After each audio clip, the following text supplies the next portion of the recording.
को एक अपने शस्त्र की तरह अपने हाथ में उस प्रभु की, उस गुरु की दी हुई दात की तरह देखो।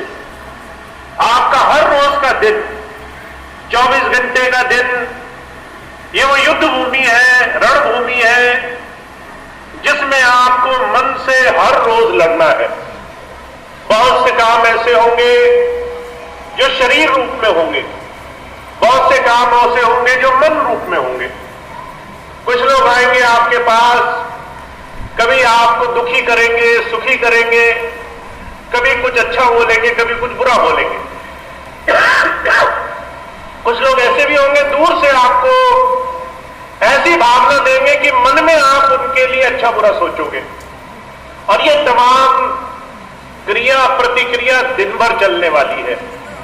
सुबह उठते ही लोग अपने कर्मों के प्रभाव से आपके बड़े सुंदर दिन को अपने हिसाब से छीन लेते हैं।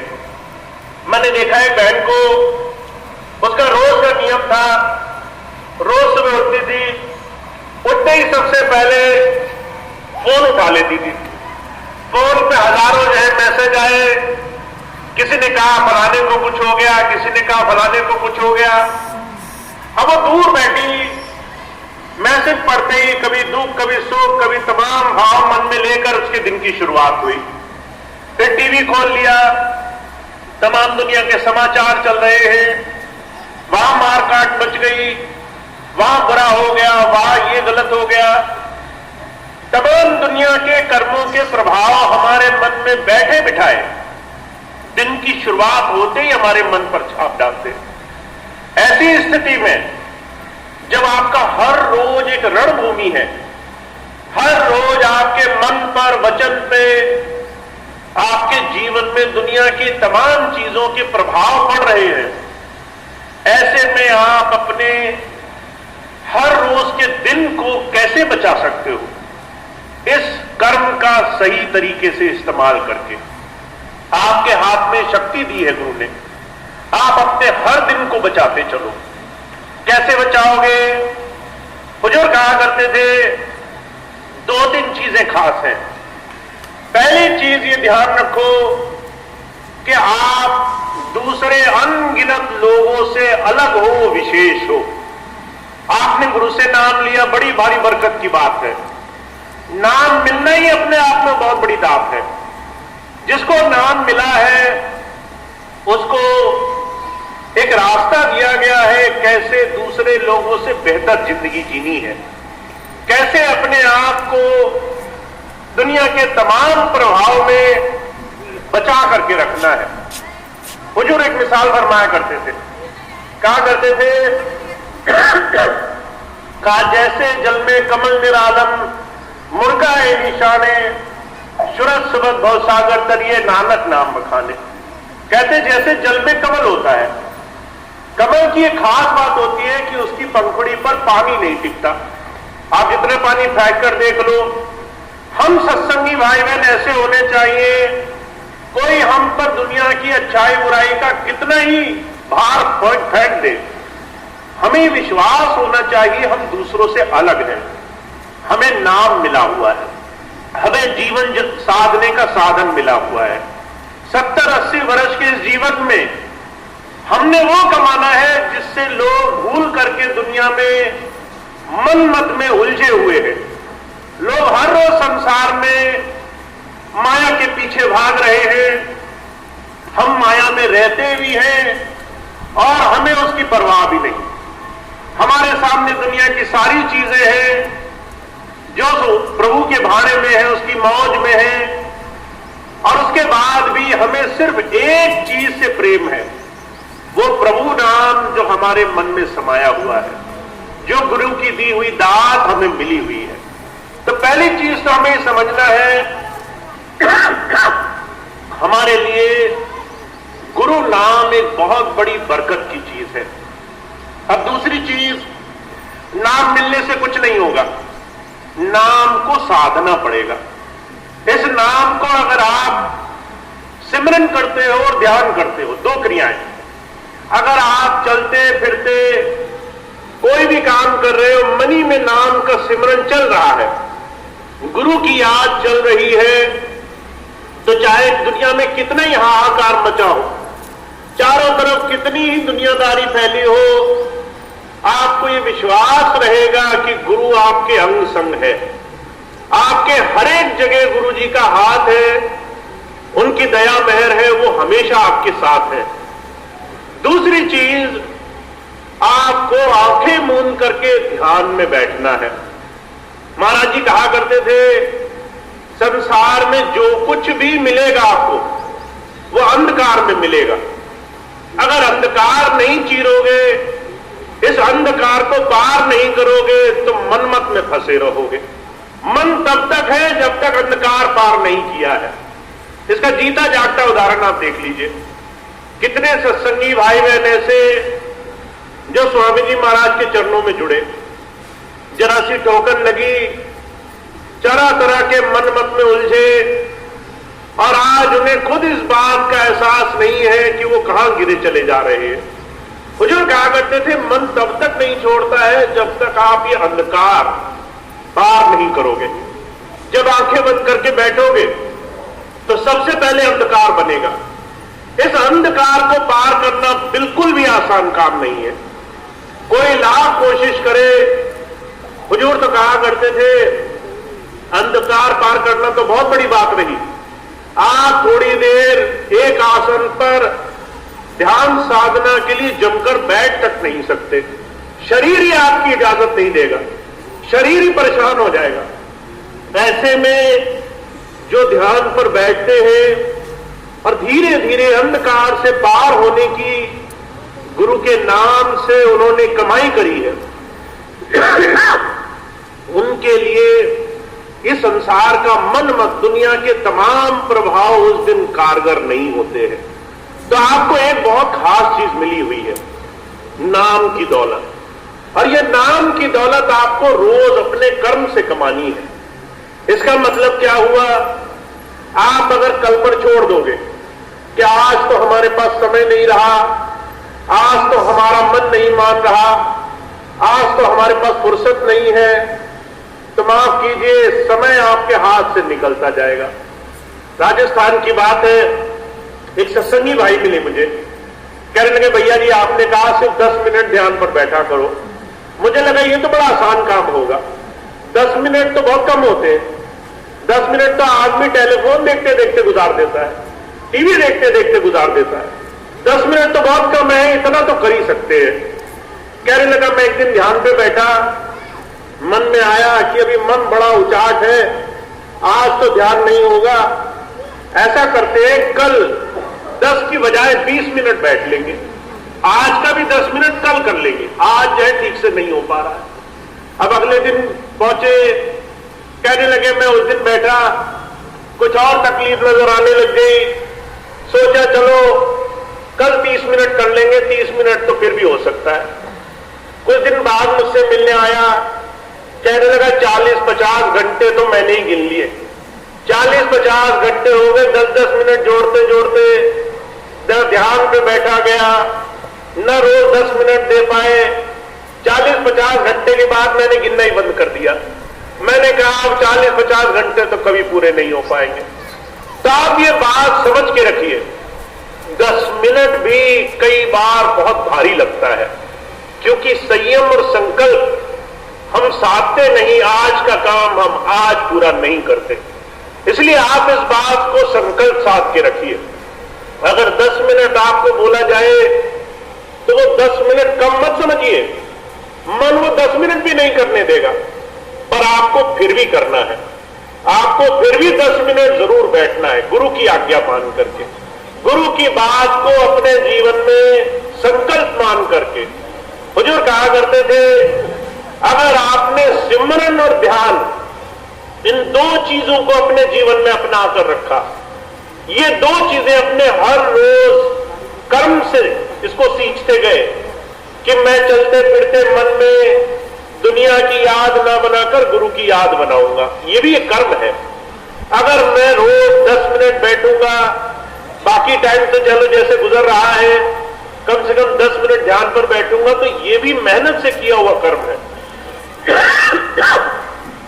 जब आप ये दो चीजें करने लग जाओगे तो आप देखोगे कि आपके जीवन में प्रारब्ध, सुख दुख, तकलीफें, दुनिया की तमाम परेशानियां जो आपको कई बार महसूस होती है, उन तमाम चीजों में आपको गुरु की कृपा चलते फिरते दिखाई देगी। आपको यह अनुभूति होगी, यह अनुभव होगा कि गुरु आपके ऊपर दयावान है। तो आपको रोज रोज इस बात को मनाना है। और मैं ये बात जानता हूं, आप जितने भाई बहन यहां हैं वो बहुत मेहनती हैं, बहुत प्रेमी हैं। मेरी बात पर इतना जरूर करेंगे कि हर रोज अपने नियम से, संयम से अपने जीवन में गुरु की याद और गुरु के दिए हुए नाम की कमाई में जीवन जोड़ेंगे। और ये काम बुजुर्ग कहा करते थे, जब भी आप अपने जीवन में बनाने लगे, अपने जीवन में से थोड़ा थोड़ा समय गुरु की याद में देने लगे, तो आपके लिए सारे काम बड़ी आसानी से होने लग जाएंगे। तो ये एक छोटी सी हमें अपने जीवन में संकल्प शक्ति धारण करनी है कि जब तक हम गुरु जी का ये काम न कर ले, जब तक उनका दिया हुआ नाम हर रोज 10 मिनट बैठकर कमाने के लिए साधना न कर ले, तब तक हम अपने जीवन में दूसरे अगले कर्म पर बढ़ेंगे नहीं। और जिस दिन आपने संकल्प साध लिया, उस दिन आपके जीवन में तमाम बाहरी कामों में गुरु की कृपा आप महसूस कर पाएंगे। तो ये एक छोटी सी बात साधनी है। हुजूर कहा करते थे, इस बात को अपने जीवन का संकल्प बनाओ कि चाहे जीवन में कोई भी कर्म कैसा क्यों ना आए, सुख आए, दुख आए, आपके अंदर से जो प्रतिक्रिया होनी चाहिए वो गुरु की कृपा से ओतप्रोत हो, वो मन में इस भाव के साथ जुड़ी हो कि हम जो कुछ भी हमारे जीवन में करेंगे वो उस प्रभु के भाणे में होगा, उसकी राजी में होगा, उसकी रजा में होगा। उसकी मर्जी के बगैर जब पत्ता नहीं हिल सकता, तो हमारे जीवन में कोई भी अनिष्ट, कोई भी बुरा, कोई भी गलत काम वो हो ही नहीं सकता जो हमारे जीवन में हमें सही रास्ते पर लगाने के लिए ना हो। तो इतनी बात हमें समझनी है, इतनी बात अपने जीवन में अपनानी है, ताकि ज्यादा से ज्यादा हमें गुरु के प्रेम से, गुरु की याद से जुड़ने का लाभ मिलता चले। तो मैं बहुत ज्यादा नहीं कहूंगा, सिर्फ इतनी बात कहूंगा, अपने हर दिन पर नजर रखिए। आपका दिन आपकी वो रणभूमि है जिसमें आपको हर रोज मन से लड़ाई जीतनी है। और वो तमाम काम आप सारे काम करते हुए कर सकते हो अगर आपने सिमरन और ध्यान पर नजर रखा है तो।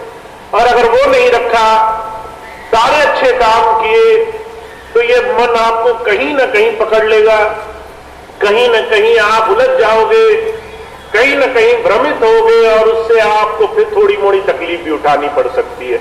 तो इसलिए आसान तरीका ये है, गुरु की कृपा से जुड़ते चले, गुरु की याद से, उसकी राजी से रोज रोज अपने जीवन में ये दो अभ्यास जीवन का अंग बनाते चले। तो इतनी बात थी, अब इतनी बात कहूंगा और इतनी बात कह के अपनी बात समाप्त करूंगा। एक और खास बात है जो सत्संग से जुड़ी तो नहीं है पर फिर भी सत्संग की ही बात है। तो ये बात अभी आप बहुत ही खास, बहुत ही विशेष अवसर है, सत्संग का पावन दिन है और कुछ ऐसी कृपा हुई है कि हम एक दूसरे के सामने बैठ करके गुरु चर्चा में संतों महापुरुषों की याद, उनकी दया महर को आत्मसात करने के लिए, उसको समझने के लिए यहां बैठे हैं। जब भी आप किसी आध्यात्मिकता के सार को समझने के लिए किसी महापुरुष के सानिध्य में जाकर के बैठोगे, तो आध्यात्मिकता की शुरुआत देह से, मन बुद्धि से, समझ से परे वहां से शुरू होती है जहां हम लाख कोशिश करके भी चीजों को जान नहीं सकते। और इसीलिए हर कोई वो इंसान जो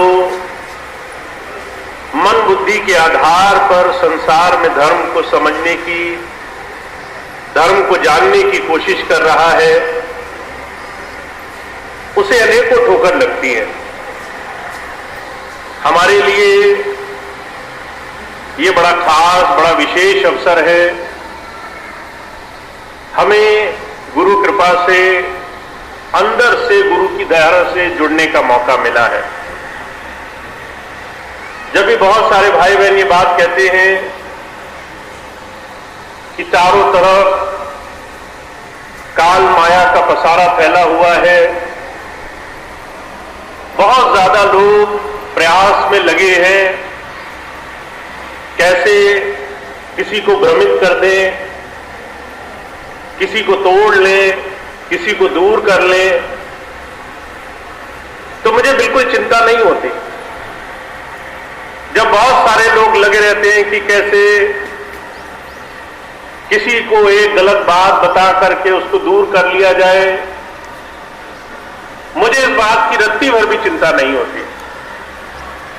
अभी पिछले दिनों एक सत्संगी भाई बड़े प्रेमी कहने लगे, भैया जी अगर आप बरेली सत्संग में नहीं आए, दूसरे सत्संग में नहीं आए, तो लोग जो विरोधी हैं वो अपने मंसूबों में कामयाब हो जाएंगे।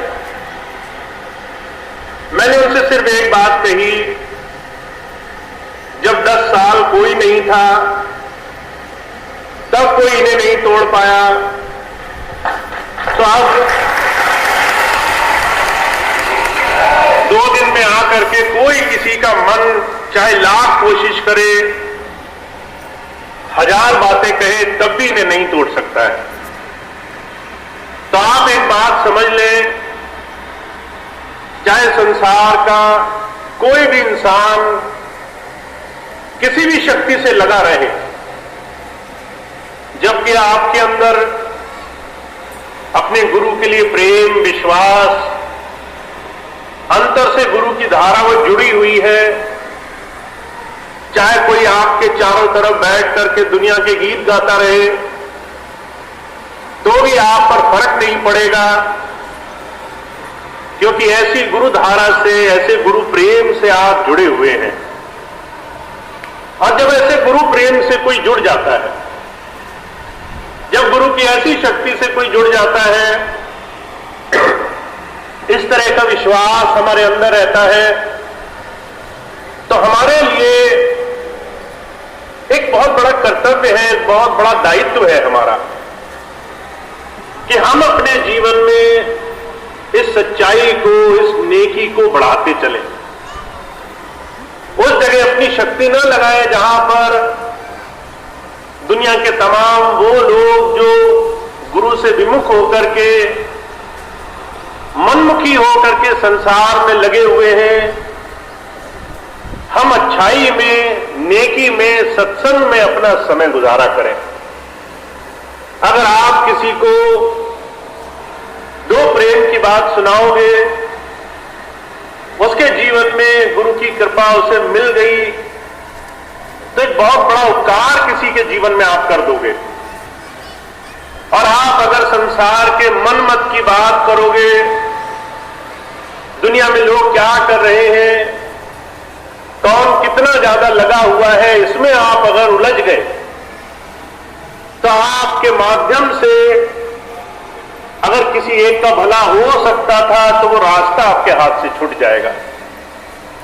इसलिए हमें सिर्फ एक बात का प्रयास करना है, जो गुरु प्रेम हमारे जीवन में बन गया है, जो गुरु चर्चा, जो गुरु की याद हमारे हृदय में बन गई है, उसका ज्यादा से ज्यादा गुणगान हम किया करें। अगर 2 भाई बहन बैठे, थोड़ी गुरु चर्चा करें, थोड़ी गुरु की बात सुनाएं। अगर कोई बैठ करके दूर से आया है, थोड़ा उससे गुरु प्रेम की बात करें, कुछ अपने जीवन के अनुभव उसके साथ बांटें।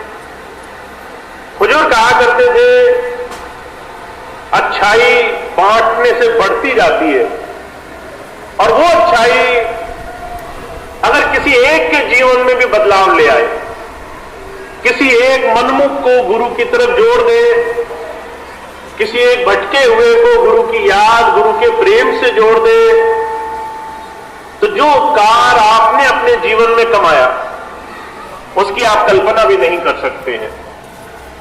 इसलिए मैं इस बात से निश्चिंत हूं कि संसार कोई किसी को तोड़ सकता है, और यही विश्वास आपको अपने जीवन में बनाना है कि आपके लिए अपने जीवन में अच्छाई, नेकी, भलाई के रास्ते पर, गुरु के दिए हुए नाम की कमाई के रास्ते पर चलना, यह लक्ष्य होना चाहिए। यह लक्ष्य बिल्कुल नहीं होना चाहिए कि कोई क्या कर रहा है, कोई किस तरीके से आपको 10 खराब बातें बताने की कोशिश कर रहा है। बुजुर्ग कहा करते थे, यह नई बात नहीं है कि गुरुमुख के पीछे अनगिनत काल माया के दूत लगे रहते हैं। यह नई बात नहीं है सत्संगी के जीवन में चारों तरफ मनमुक्ता के अनगिनत स्वरूप उसको भटकाने की कोशिश नहीं करते। यह पहली बार नहीं हुआ कि अगर आप कोई सही काम करने जाओ तो आपको भ्रमित करने के लिए कोई 2 लोग वहां खड़े ना हो। और इस संघर्ष में, इस समय में गुरु नाम को याद रखना, गुरु के विश्वास से, गुरु के दिए हुए नाम से जीवन में जुड़े रहना, ये एक बहुत बड़ी हमारे जीवन में संकल्पना होनी चाहिए। तो आज मुझे इस बात का गर्व है और इस बात की खुशी भी है कि जिस जिसके हृदय में स्वामी जी ने नाम डाला है, वो गुरु के प्रेम को अंतर से जुड़ करके, उसको अनुभूति करके एक ऐसे मजबूत रास्ते पर चल रहे हैं जहां पर उनको कोई भटका नहीं सकता है। अब आपको सिर्फ एक चीज पर ध्यान रखना है, आप अपने जीवन में आगे कैसे बढ़ते हैं। आप अपने जीवन में निरंतर गुरु से क्या सीख लेते हैं, क्या जीवन में अपने आप को गुरु की दया से आगे बढ़ने के लिए किस रास्ते को जीवन में अपनाते हैं। तो आज एक मैं छोटी सी बात आपके सामने रखूंगा। अगर आपने ये बात समझ ली तो आपके लिए बहुत सारे संसार के काम और साथ साथ आपके परमार्थ के काम बड़ी आसानी से बनने लग जाएंगे। अभी कुछ दिनों से जो भाई बहन मुझे हर शाम को सुनते हैं, वो कुछ एक विषय पर चर्चा जो चल रही है पिछले दिनों से, उस विषय को समझ रहे हैं। कर्म हमारे जीवन में क्या महत्व रखता है, कर्म को हम कैसे साध सकते हैं, कर्म से कैसे अपने जीवन में सही दिशा में आगे बढ़ते रह सकते हैं। महाराज जी कहा करते थे, सबसे पहला नियम यह है कि आप अपने जीवन की एक प्रारब्ध रेखा पहले से लेकर आए हो। का कर्म प्रधान विश्व रचि राखा, जो जस कीन दास बल जाता। सबसे पहली बात, आप अपने जीवन में कितना जीना है, इस जीने में क्या क्या सुख और दुख हमारे जीवन में लगे हुए हैं, कब कौन सी सुख आएगा, कब कौन सी तकलीफ आएगी, कहां हमारे जीवन में कोई हमें मिलेगा, कहां कोई बिछड़ेगा, कहां हमारे काम बनेंगे, कहां हमारे काम बिगड़ेंगे। जन्म से लेकर के मृत्यु तक जितना भी लेखा है वो एक प्रारब्ध के रूप में आपको मिला हुआ है। इसका मतलब यह है कि आपके जीवन में पैदा होने के बाद से लेकर के और मरने तक कुछ खास खास चीजें आपके जीवन में आपके पिछले कर्मों के अनुरूप आपको भोगने के लिए दी गई है। उसमें अच्छाई भी है, बुराई भी है, उसमें सुख भी है, दुख भी है। पर इन दोनों चीजों के साथ साथ एक बहुत बड़ी कृपा, एक बहुत बड़ी शक्ति आपको और हमको दी गई है। वो ये कि हम हर रोज अपने विवेक से कुछ ऐसे नए कर्म करें जिससे हम अपने जीवन में अपने जीवन को सही या गलत दिशा, जो हमें ठीक लगती हो, उस दिशा में ले जा सकते हैं। हुजूर कहा करते थे, आपका जन्म हुआ, आपके जीवन में भाग्य प्रारब्ध के रूप में आपको दे दिया गया। इस पर आपका कोई अधिकार नहीं है, कोई बस नहीं है। पर आपके हाथ में यह है कि आप उस होने वाले कर्मों में प्रतिक्रिया कैसे करेंगे। कोई सामने से आया, हमसे नाराज है, दुखी है, उसने आके गाली दी, यहां आपका बस नहीं है। आप उसको नहीं रोक सकते कि वो गाली ना दे, पर आप प्रतिक्रिया कैसे करेंगे ये आपके बस में है। आप वहां पर लाठी लेके उसके पीछे दौड़ भी सकते हैं और आप उसको क्षमा करके अपने जीवन में आगे भी बढ़ सकते हैं। कोई आपके पास आया, आपसे वो कुछ हिसाब मांग रहा है, आपके मन में छल भी हो सकता है, आपके मन में ईमानदारी भी हो सकती है। प्रतिक्रिया आपके हाथ में है। अगर आपके जीवन में आपको बहुत सारी चीजें आपने मांगी और आपके मन मुताबिक नहीं मिली, आप उस पर परमात्मा को कोसने लगे या फिर उसका शुक्र मनाए कि जो उसको उचित लगा, जो उसके भाड़े में है, उसकी राजी में है, वो हो रहा है। ये प्रतिक्रिया आपके हाथ में है। हुजूर कहा करते थे, सही प्रतिक्रिया इस जीवन में कर्मों को, अपने जीवन में आ रहे सुख और दुख को सही तरीके से समझने की शक्ति, ये आप गुरु से सीखने के लिए आते हैं। आप गुरु के पास इसलिए नहीं आते कि आप अपने काम बनवा लें। आप गुरु से वो प्रतिक्रिया करने, जीवन को सही तरीके से समझने, जानने और उसमें सही तरह से जुड़े रहने की सीख लेने के लिए आते हैं। तो जो कहा करते थे, जब जब संतों महापुरुषों के पास जाना हो तो आप उनके जीवन को गौर से देखा करो। वो अपने जीवन से सिखाने के लिए आते हैं। वो ये नहीं कहते कि जो मैं बोलूं उस बात को मन बुद्धि के आधार पर परखो। वो कहते हैं जो मैं बोलता हूं पहले मैं वो अपने जीवन में अपना लेता हूं। मेरे जीवन को देखा करो, मैंने जीवन में कैसे किस तरीके से जीवन को बना लिया।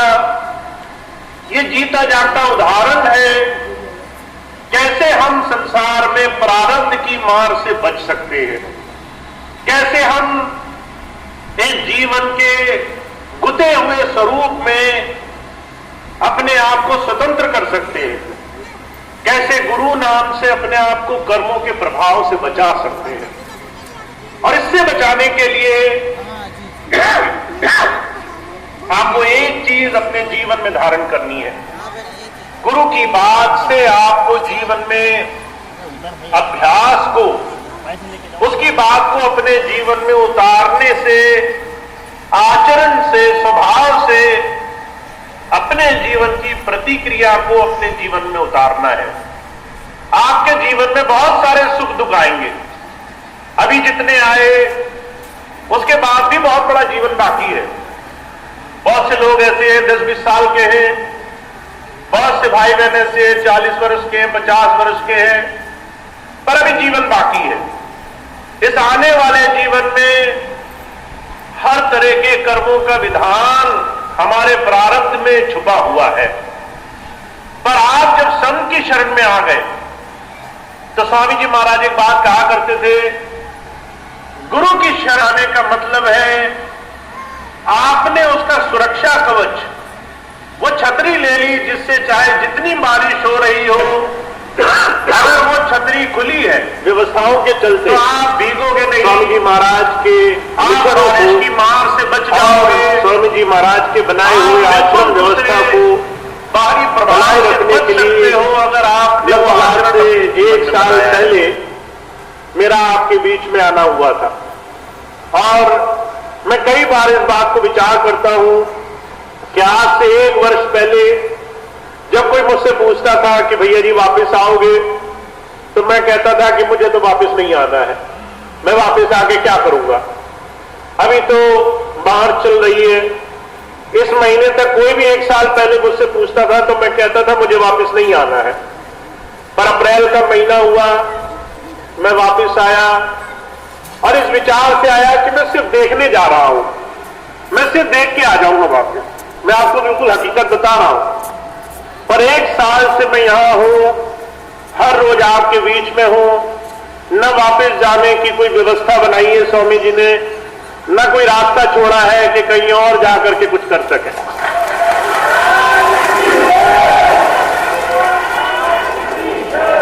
बहुत से लोग इस बात को समझते हैं कि आदमी जो चाहे कर सकता है, पर आप इस बात को जीवंत उदाहरण के रूप में देख सकते हैं कि जब वो प्रभु चाहता है तो उसके आगे बड़े बड़े की नहीं चलती, चाहे कोई कितनी जोड़ लगा ले।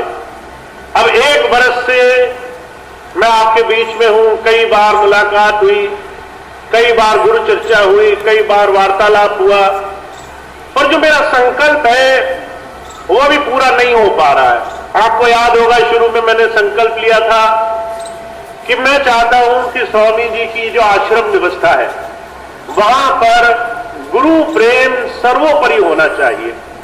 जब आप किसी आश्रम में जाएं तो कोई गरीब हो, कोई जरूरतमंद हो, कोई लंगर के समय आ जाए तो उसको भोजन मिले, वहां पर कोई गुरु चर्चा करने वाला हो, स्वामी जी की बात करने वाला हो, और जो भी मनमत से साधन खुल जाते हैं, लोग गलत रास्ते पे पड़ जाते हैं, लालच के कारण, लोभ के कारण, किसी न किसी बुराई के कारण मतभेद मानने लगते हैं, ऊंच नीच में समाज बढ़ जाता है, वो सब गुरु के घर में नहीं होना चाहिए।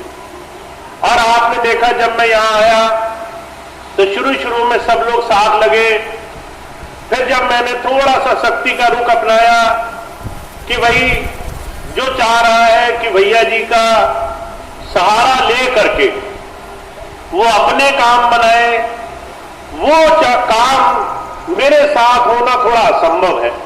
थोड़ी मेरी आदत है, गलत आदत समझ ले, कि जब कोई आदमी एक तरफ होकर नहीं चलता है और जब कोई आदमी कोशिश करता है कि जो है गुरु को भी नचा ले, तो जो है वहां मेरा मन टिकता नहीं।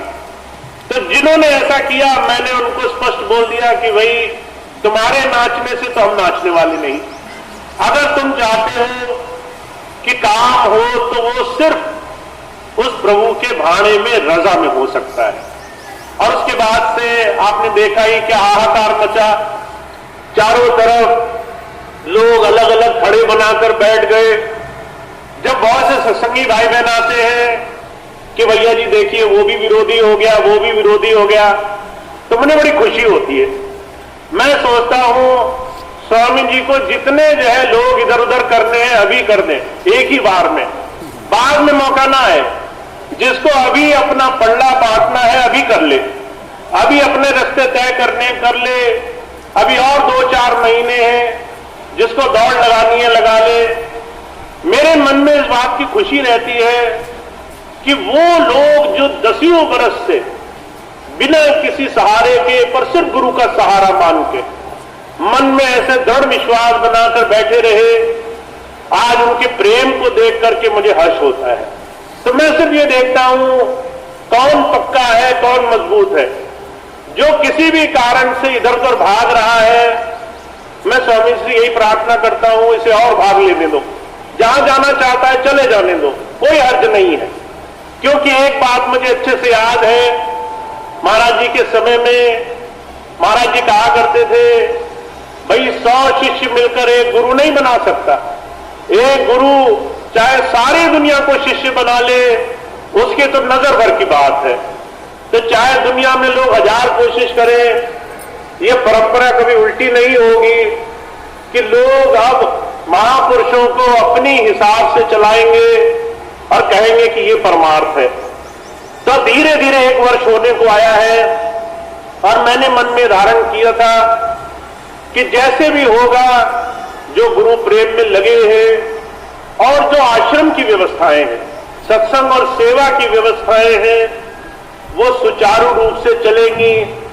वो सारी व्यवस्थाएं ऐसी चलेंगी कि कोई बाहर का आदमी आए और आकर के आश्रम में कदम रखे तो उसको सिर्फ अच्छी बात समझ में आए, उसको सिर्फ ये समझ में आए ये किसी महापुरुष का स्थान है, ये किसी संत की धरती है, ये किसी गुरु प्रेम से रंगा हुआ परिवेश है, जहां पर कोई भी आए, किसी धर्म का आए, किसी वर्ग का आए, किसी भी जाति का आए, किसी भी जगह से आए, यहां सिर्फ प्रेम से उसकी सेवा की जाती है। तो मैं संकल्प में लगा हूं और मैं चाहता हूं कि आप सब मेरा उसमें भरपूर साथ दें।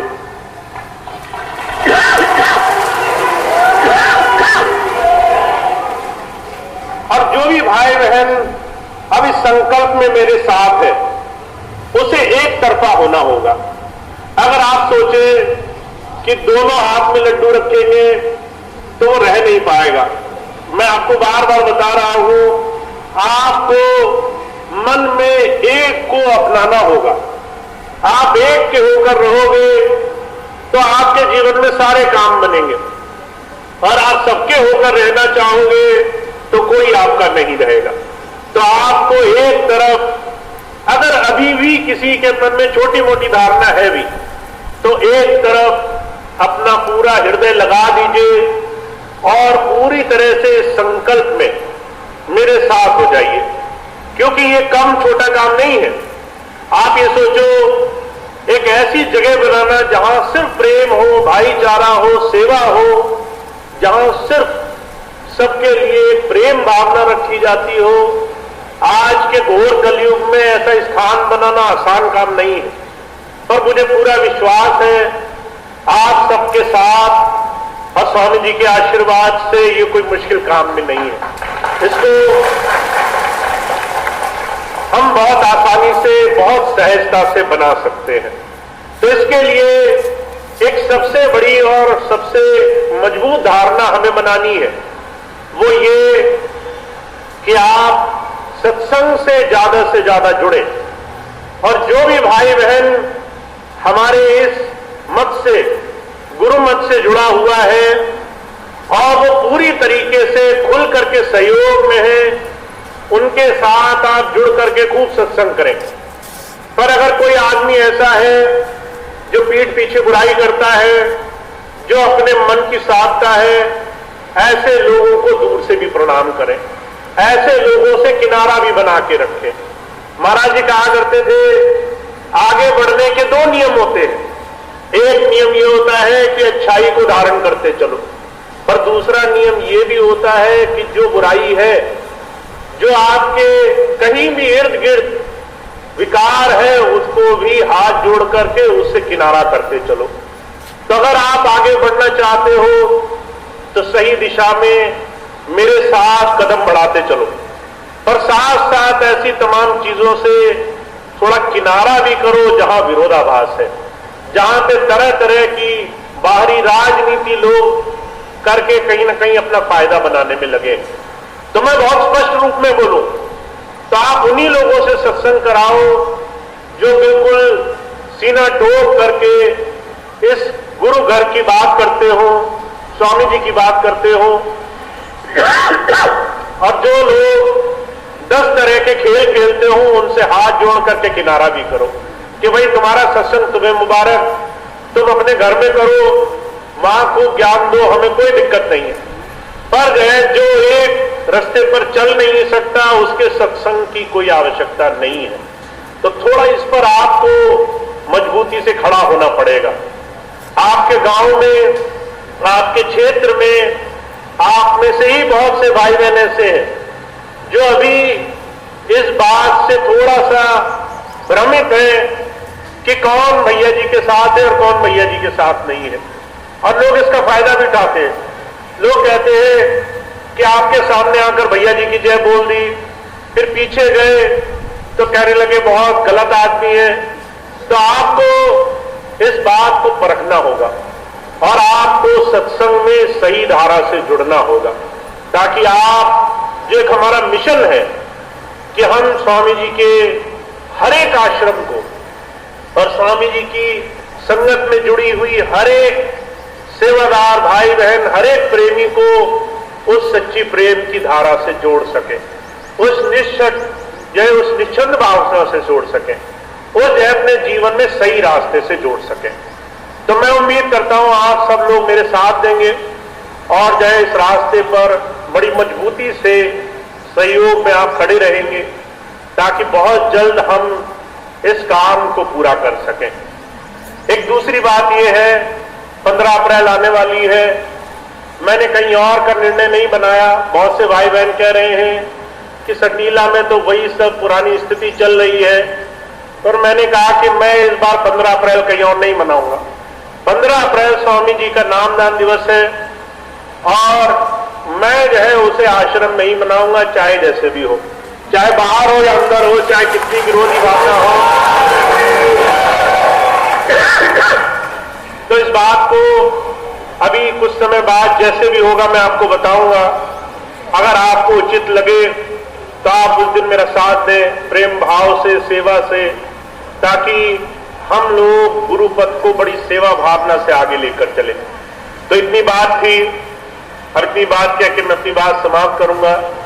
सभी भाई बहनों का बहुत बहुत धन्यवाद है।